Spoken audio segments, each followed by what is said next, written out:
Aloha. I'm going to just tell you right now, there's going to be several times where I'm going to tear up. That meditation, the chant, the music, Don, it's, it's all so wonderful when we stand in the light. So, aloha. The light of the sun shines on me, and I shine it out to you. I came across another word that sounds very much like aloha, but it was on the other side of the planet. Alaha. The word Allaha is God in the Assyrian Christian tradition. And I was thinking, have these two cultures, ancient cultures, been listening to some kind of a voice or a whisper with a message? They sound very similar, and that's what prompted me to make this little poem. And then Alora so beautifully created that chant. Is there a voice that is speaking to us from beyond the universe and beyond time? A voice. It is barely there. Clues from beyond float like Pele's hair, carried on the wind to my hand. Feel the weightless strand of story freely given from the red magma chambers within. You probably have heard of Pele, the goddess of fire. Well, she has hair, and I've seen it, and I've touched it. It's, and of course, science will explain it. It's actually a process where the lava spurting up into the air and the droplets of lava get caught by the wind and carried across the atmosphere into tiny, fragile shards of glass. And when I was living in Kailua Kona, I woke up one morning and the ground was filled with these little tiny shards of glass. I tried picking them up, but they're so fragile they just break. And it was about 50 miles as the crow flies from where Kilauea was erupting.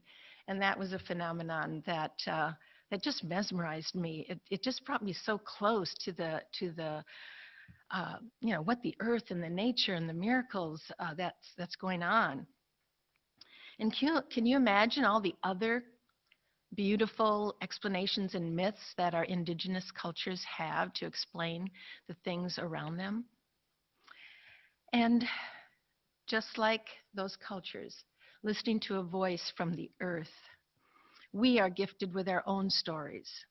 We have a vast array of memories and unique conditions, and it is impossible to put us into categories like red or blue. Like, how would you categorize snowflakes? We are not meant to be labeled or shoved into baskets, except maybe for statistical purposes. But do we practice enough silence to hear the differing stories and the variety of voices? Do we ever turn off the chatter in our own ears so we can hear others telling their stories? Do we have enough trust in others to tell our own stories? Look at what we have done with this type of unconscious, closed-off thinking. We have made and accepted a world where groups of people are set apart and denied for various reasons. Their stories are drowned out by the domineering classes, a dualistic right versus wrong world. This, I believe, is not sustainable in the mind of God. Life is not about hierarchy and judgment. Life is the creative impulse making whole, peace, balance, expressing itself in infinite forms and activities. And as energy that is everywhere in everyone, the eternal outpicturing of spirit shows up in numerous ways. It started out as sound, and look at what people and cultures have created: songs and music, rhythm and melody. I practiced this talk this morning and I even teared up. So you know that this chaos in the world is really getting to empaths and highly sensitive people like myself. But just think about how Spirit has given us taste and what cultures and people have made into delectable flavors and dishes. It shows up as light and rainbow. And again, artists have created phenomenal artwork. People are the creator. We carry the creative impulse of God. If this is true, then how can we create a world that works for everyone when everyone is thinking and doing something different, putting themselves in red and blue political camps, adhering to various religious dogma? Simple. Listen to more stories. Tell more stories. Don't fall for consensus reality and expect to put everyone under that same umbrella. But why is it so hard to listen? Why do we not see our unity with one another? Reason number one, we have put consciousness into boxes and labels and layers and into religions. Reason number two, this prevents us from seeing God everywhere, free-flowing and interconnected. And number three, we have put more importance onto our ego journey and defending it. If we could just be silent and open, we could create a space for deeper listening. I see this current period as an age of change, moving from the egoic, shame-based chapter of exclusion and brokenheartedness to an inclusive, wholehearted world. From a small worldview to an experience of unbounded love. From home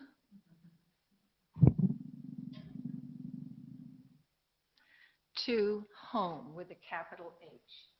Now, home, God, doesn't have shape or form. These are just all the various stories from around the planet. I mean, and just you gotta be by the microphone. Oh, sorry about that. Yeah, these are just stories that have been created around the planet, just the major ones. There's the constructive and destructive pattern of the yin and yang process. There's, of course, Christianity, and there is the Om symbol. There is the Jewish star, and I've included the creative symbol from the religious science. So this is what I'm sort of referring to, although it's not a real picture of home with a capital H. I have three stories that I'd like to illustrate what I'm talking about. The first story is about Richard Slavin, born and raised in the Chicago area. He set out on a European travel adventure with his friend, and the only thing they knew is that they were going to travel east. So by the time they got to Greece, I believe it was around that time that they parted ways. And this is a book I read years ago. It is in my Idaho library, so I'm a little sketchy on the details. And Richard, his friend left, Richard kept going. He knew that he was supposed to go somewhere, be somewhere, and he was just compelled to keep moving east. And it was somewhere around Afghanistan, I think it was. He found a picture of Shiva, or one of those Hindu gods or goddesses, and that clarified his destiny. He knew he had to get to India now to find out more about this character. And he lived hand to mouth, sleeping on the ground. He eventually met up with some teachers and gurus, but eventually he ended up down in the south of India, and he created an orphanage for the Indian children. He is now called Swami Radanth, and his book, The Journey Home, an autobiography of an American Swami. I'm tearing up again. You can find him on YouTube. Was he hearing a voice or a whisper of spirit that was moving him along? what would we have thought had we seen him on the road, disheveled, dirty, smelly? Something to think about. The second story is another guy who comes from a prosperous family on the East Coast, and he apparently had a bit of an unhappy childhood, or he was very unsatisfied, and he decided he was going to make a new way, and he got rid of his possessions, and he made his way across the country, again, living hand to mouth, did some odd jobs in California, but his depression or his void that he was feeling kept him moving, and he ended up in Alaska in a school bus. Remember that story? Into the Wild by John Krakauer? And then it was a movie by Sean Penn. But he tried to subsist. He lived only 4 months in that environment and eventually succumbed to hunger. So this represents something that Michael Beckwith says: you can either be pushed by pain or pulled by spirit. Did these two people have, pushed by pain or pulled by spirit? I don't really know, but it fits. A third story. This is about a young woman who lived somewhere around London, and she was determined to enter the convent at the young age of 17. This was in the 60s, and to much chagrin from her parents, she was unsure at the time of why she was doing this, but her desire prevailed, and she entered a very strict Catholic cloister. Her autobiography, The Spiral Staircase, I read several years ago, and it was by Karen Armstrong. You may know her as the prolific religious scholar, the researcher, the author of many books about God and the history of religions. During her training as a nun, she struggled with having to constrain her intellect and her curiosity and the fluidity of her thoughts. But she stuck with it. She was bound and determined to get through this, to know God more. The discipline there was to eliminate any stray thinking. Even friendships and social time with other nuns was curtailed. She spent 7 years there. And even her body was manifesting illness with bulimia and weakness. She was able to go to Oxford during that 7th year. She had gone through all of the austere practices and so forth, but she was able to attend Oxford in the hopes of becoming a teacher eventually in the order. But it was there that she discovered how she struggled to contain her mind, because she was watching other students connect thoughts, flow from relationship to feeling to thoughts, and to build, in these free-form ways. And it was there that she decided to quit the convent. Can you imagine emerging from a cave into London in the late... The Beatles, Rolling Stones, must have been a grand time. So I'd like to do a quick little activity. Just for 10 seconds, think of home. I'll ask you a couple of questions in 10 seconds. Think of home.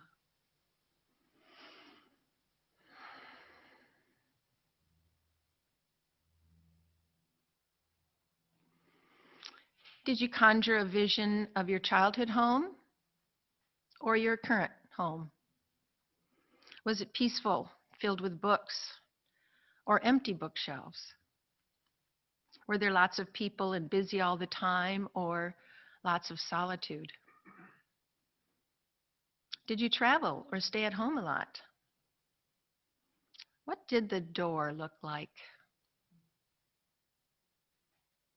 My childhood memory was very traumatic.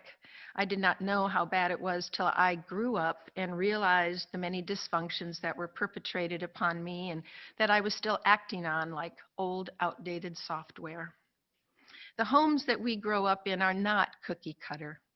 And memory of home can be a double-edged sword, and hopefully a stepping stone to a journey of new realizations. I believe there are gifts of wisdom in every home memory, whether there was safety or threats, prosperity or poverty, happiness or sadness. Imagine the infinite scenarios of what home is for people. These are not meant to be the final home. Finding home is the resting place in the consciousness of one. We see people acting out on their memories all the time, raised like a flag to honor one's cultural lineage. Or they might be used like a torch to swoop across the ground and set ablaze the horrendous pain. Or they could become a platform for self-development, exploration, and seeking truth. But more likely, all of them at various times of our lives. These memories can be the pain that pushes us, but it is home that pulls us.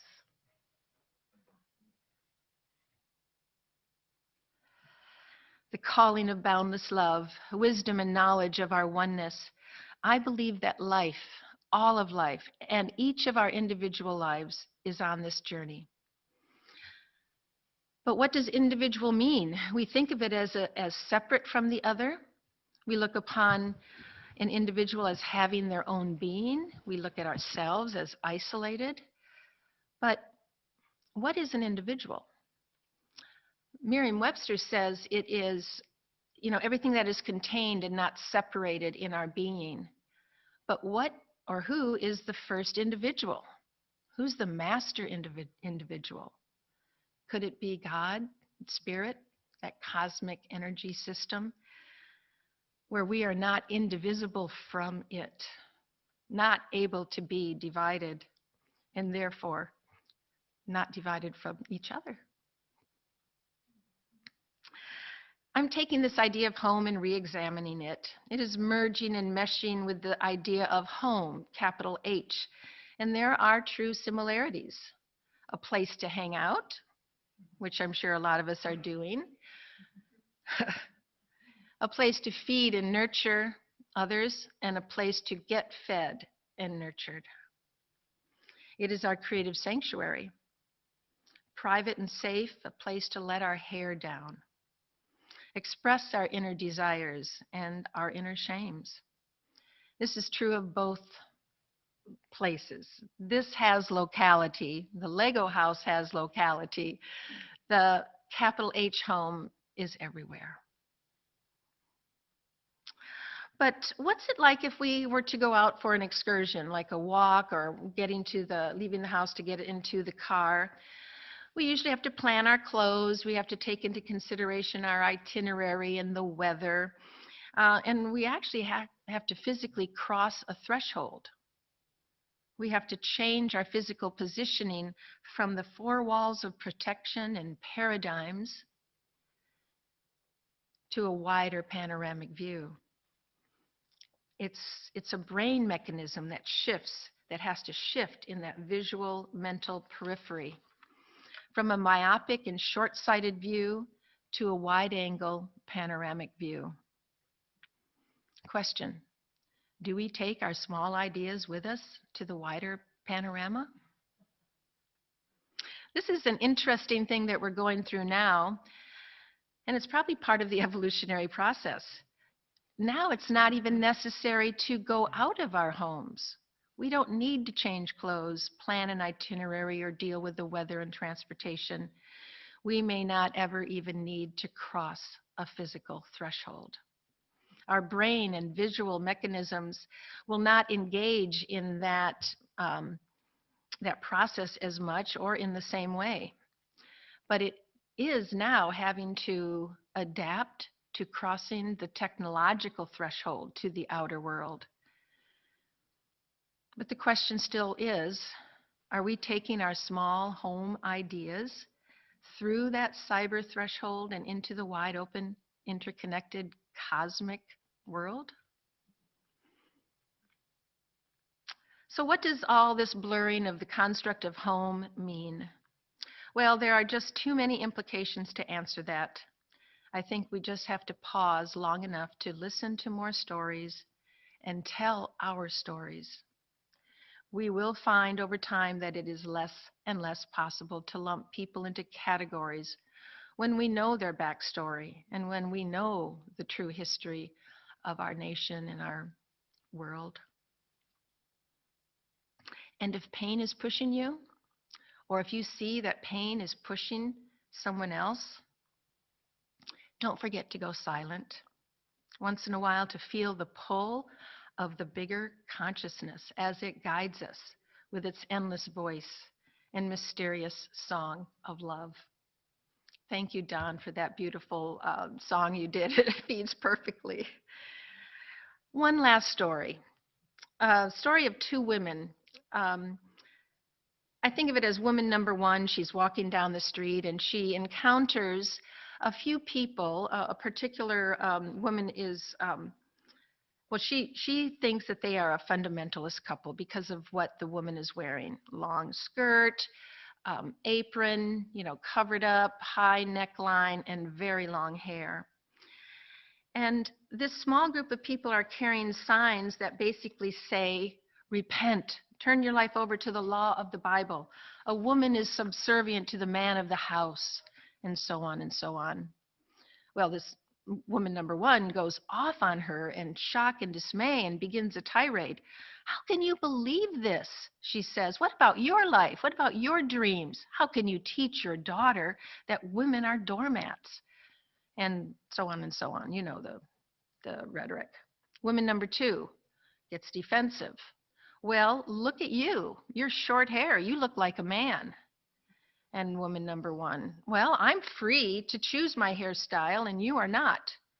And woman number two, you're going to hell for breaking the rules of the Bible. As you can see, this conversation is not going to end well. Neither of these women or the young woman that in the background observing this is going to learn an intelligent lesson or experience any emotional healing. It simply keeps both and everyone else in this illusion of separation. I have a strategy called the what if technique. What if woman number one had just saw this woman and approached her and said, hey, how are you? How did you get here? What's your story? And what if woman number two answers, well, I was in foster care and I had to run away as a teenager because of the abuse. And this group of people took me in and took care of me. And then what if she asks the other woman, why do you wear your hair so short? And what if she answers, well, I'm just finishing up chemotherapy and it hasn't grown back yet? What if we didn't jump to conclusions about how and why a person is acting out? What if we could just show up in a peaceful, ordinary way and see each other as brother or sister who is on their journey home? I want to conclude with two quotes. The first one is by Aji Shanti, an American teacher. An ordinary man, woman, seeks freedom through enlightenment. An enlightened man or woman expresses freedom through being ordinary.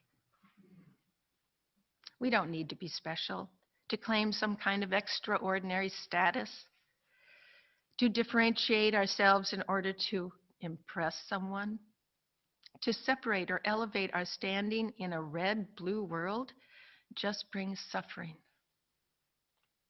And this quote that I'll end with is by my teacher, Adi Vajra. I'm going to try to get through this without choking up.